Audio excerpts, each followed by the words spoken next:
Ce qui est difficile, c'est pas d'accepter pour soi des relations, parce que ça, tout le monde se dit, ben dans le fond, c'est super si on peut connaître plusieurs personnes. C'est effectivement la première fois qu'on s'aperçoit qu'un homme qu'on aime, ou une femme pour un homme, a des désirs ailleurs, de se remettre en question. C'est-à-dire de se dire, bon, est-ce que j'existe? Et pourquoi il a envie?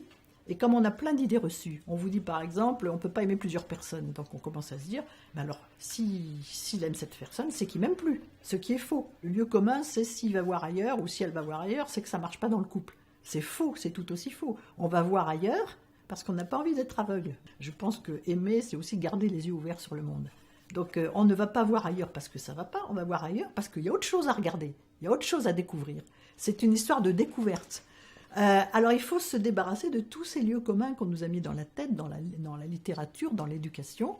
Et c'est une éducation très grande, le polyamour, parce que ça vous oblige à remettre en cause des tas de préjugés et à chercher vous-même quelles sont vos certitudes. Donc c'est un chemin solitaire sur lequel on doit se dire, je veux construire ma vie, je veux en être à la fois le créateur, le réalisateur, trouver mes propres valeurs, connaître mes forces, mais connaître aussi mes faiblesses, c'est-à-dire savoir admettre que parfois il y a des choses que je ne suis pas capable de vivre, et le plus difficile, oser avouer à l'autre qu'on a des faiblesses.